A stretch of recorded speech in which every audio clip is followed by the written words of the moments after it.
আসসালামু আলাইকুম দর্শক। প্রধান উপদেষ্টা ডক্টর মোহাম্মদ ইউনূস এবং ভারতের প্রধানমন্ত্রী নরেন্দ্র মোদীর মধ্যে বাংলাদেশের অন্তর্বর্তী সরকারের জন্য বহুল প্রত্যাশিত যে বৈঠকটি অবশেষে অনুষ্ঠিত হলো, সেই বৈঠক শেষে এখন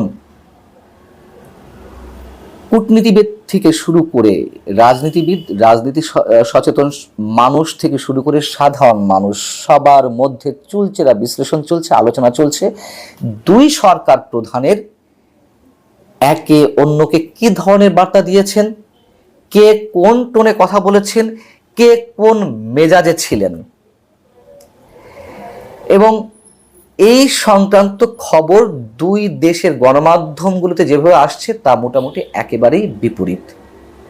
গণমাধ্যম দিয়ে এক্সাম্পল হিসেবে আলোচনাটি করলে অনেক ছোট হয়ে যায়, বরং যদি দুই দেশের আনুষ্ঠানিক যে বিবৃতি, ভারতের পররাষ্ট্র মন্ত্রণালয় এবং আমাদের প্রধান উপদেষ্টা প্রেস উইং থেকে যে বিবৃতি দুটি এসেছে তার মধ্যকার বক্তব্যগুলো মোটামুটি 80 থেকে 90% একেবারেই বিপরীতধর্মী।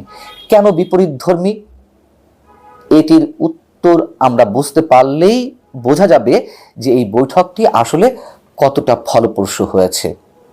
যেমন বাংলাদেশের বিবৃতি বা প্রধান উপদেষ্টা প্রেস উইং থেকে যে বিবৃতি দেওয়া হয়েছে এবং তারও আগে প্রধান উপদেষ্টা প্রেস সচিব মিস্টার শফিকুল আলম গণমাধ্যমকে যে কথাগুলো বলেছেন, সেই বক্তব্যগুলোর সারাংশ হচ্ছে বাংলাদেশের সাবেক প্রধানমন্ত্রী শেখ হাসিনাকে বাংলাদেশের কাছে হস্তান্তরের দাবি জানানো হয়েছে, আহ্বান জানানো হয়েছে ভারতের প্রধানমন্ত্রী নরেন্দ্র মোদীর কাছে।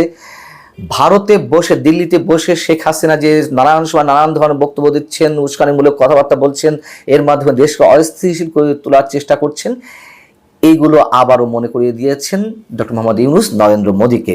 এবং বাংলাদেশের সংখ্যালঘু নির্যাতনের বিষয়ে ভারত যে অপপ্রচার চালাচ্ছে, প্রোপাগান্ডা চালাচ্ছে, সেটির বিষয়ে তীব্র প্রতিবাদ আবারও ডক্টর মোহাম্মদ ইউনূসের পক্ষ থেকে জানানো হয়েছে, এমনটি প্রেস নোটে জানানো হয়েছে, প্রেস বিবৃতিতে, এবং প্রেস সচিবও সেই কথাগুলো বলেছেন।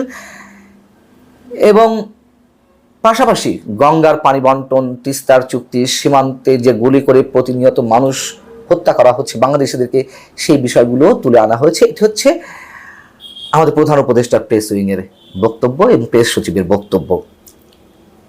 কিন্তু ভারতের গণমাধ্যমগুলো কি বলছে? ভারতের গণমাধ্যমগুলো এমন খবর প্রচার করছে যে রীতিমতো ভারতের প্রধানমন্ত্রী নাকি আমাদের প্রধান উপদেষ্টা ডক্টর মোহাম্মদ ইউনূসকে বাক সংযমের পরামর্শ দিয়েছেন, ধমক দিয়েছে। পরিবেশ কলুষিত করতে পারে এমন কথা এড়িয়ে যাওয়া উচিত, সে কথাও নাকি মনে করিয়ে দিয়েছেন। তার কারণ কদিন আগে চীন সফরের সময় দেশটির প্রেসিডেন্ট শি জিনপিং এর সঙ্গে বৈঠকে যে মন্তব্য করেছেন ভারতের 7 সিস্টার্স নিয়ে, সেটি সামনে রেখেই এ ধরনের সতর্কতার কথা শুনিয়ে দিয়েছেন ভারতের প্রধানমন্ত্রী, এমনটা দাবি করা হয়েছে।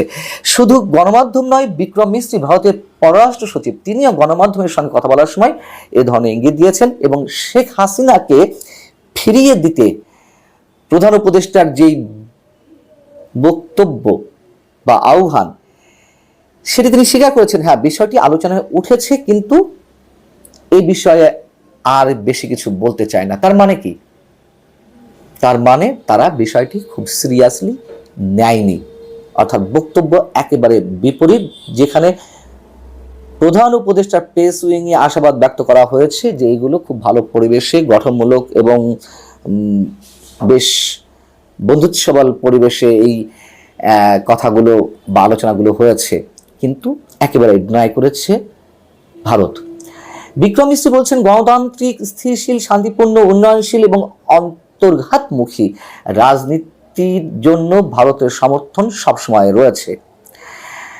এখন এই যে অন্তর্ঘাতমুখী, মানে সবার অংশগ্রহণে একটা নির্বাচনের কথা ইঙ্গিত করতে চেয়েছেন বা রাজনীতির কথা ইঙ্গিত করতে চেয়েছে ভারত, এই বিষয়টি বলে তারা কি প্রমাণ করতে চেয়েছে? আওয়ামী লীগের বাইরে অন্য কিছু আপাতত তারা চিন্তা ভাবনা করছে না। রাজনীতি পুনর্বাসন বলি বা রাজনীতির সুযোগ দেওয়ার কথা বলি, অথবা সবার অংশগ্রহণের রাজনীতি এগিয়ে নিয়ে যাওয়ার কথা বলি। যদিও এই বিষয়গুলো আমাদের কাছে একটু অন্যরকম লাগে। গত 16 বছর ভারত বা তারও আগে থেকে ভারত শুধুমাত্র একটি দলকে বেছে নিয়েছে, এর অনস্বীকার্য। যাই হোক, সীমান্ত নিয়ে যে বক্তব্যটি বাংলাদেশের বিবৃতি এসেছে, একেবারে তার উল্টো বিবৃতি এসেছে ভারতের পররাষ্ট্র মন্ত্রণালয়ের বিবৃতিতে, বা পররাষ্ট্র সচিব যে কথাবার্তা বলেছেন, তিনি বলেছেন সীমান্ত নিয়ে ভারতের প্রধানমন্ত্রী কড়া বার্তা দিয়েছেন বাংলাদেশের প্রধান উপদেষ্টা ডক্টর মোহাম্মদ ইউনূসকে সীমান্তে স্থিতিশীলতা এবং নিরাপত্তা বজায় রাখার জন্য সেখানে আইনের কড়া প্রয়োগ ও বেআইনিভাবে পারাপার বন্ধ রাখা প্রয়োজন, এই কথাটি নাকি তুলে ধরেছেন নরেন্দ্র মোদী। আর সংখ্যালঘুদের নিরাপত্তা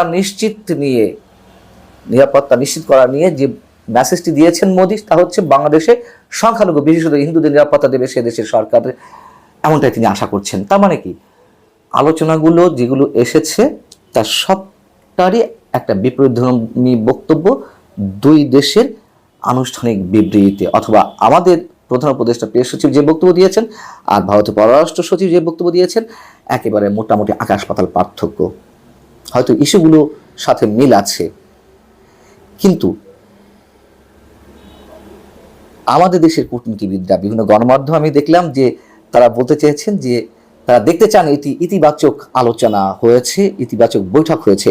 আসলে হয়েছে কি যে কূটনীতিবিদরা সাধারণত সবকিছু পজিটিভলি দেখতে চান এবং জনসম্মুখে তারা কখনো নেতিবাচক কিছু উল্লেখ করতে চান না। এটি তাদের ডিপ্লোমেসির ভাষায় এই ধরনের হতে পারে।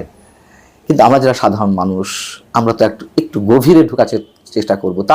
তারা যে গভীরে ঢোকেন না আমি সে কথা বলছি না, তারা প্রকাশটা করেন ভিন্নভাবে। আর যদি শেখ হাসিনা ইস্যুতে ভারত বিষয়টি এড়িয়ে যায়, এই একটি পয়েন্ট দিয়ে, একটি বিষয় দিয়ে আমরা মোটামুটি কনক্লুশনে পৌঁছতে পারি ভারত যেখানে ছিল সেখানেই আছে। শেখ হাসিনা ইস্যুতে তারা অনমনীয় মনোভাব যদি দেখিয়ে থাকে, তাকে হস্তান্তর করবে না বা এখনও তাকে শেল্টার দিয়ে যাবে এবং সবার অংশগ্রহণের নির্বাচন দেখতে চায়, এইগুলো যদি স্পষ্ট বার্তা দিয়ে থাকে, তাহলে বলবো এই বৈঠকটি আসলে তেমন কিছুই ফলপ্রসূতা আমাদের জন্য নিয়ে আসেনি। এটা স্রেফ একটি ফর্মাল মিটিং, যেহেতু বাংলাদেশ সরকারের পক্ষ থেকে একটি আবেদন দীর্ঘদিন ধরে চলছে নরেন্দ্র মোদীর সঙ্গে আমাদের প্রধান উপদেষ্টা যাতে একটি বৈঠক হয়, সেটুকু শুধু হয়েছে। বাংলাদেশকে সম্মান জানিয়ে শেষ পর্যায়ে এসে হয়তো নরেন্দ্র মোদী ডক্টর মোহাম্মদ ইউনূসের সঙ্গে বসেছেন কিছুটা সময়, তার মধ্যে দিয়ে এই ইস্যুগুলো এসেছে, এর বাইরে আর কিছু নয়। আল্লাহ হাফিজ, ভালো থাকুন সবাই।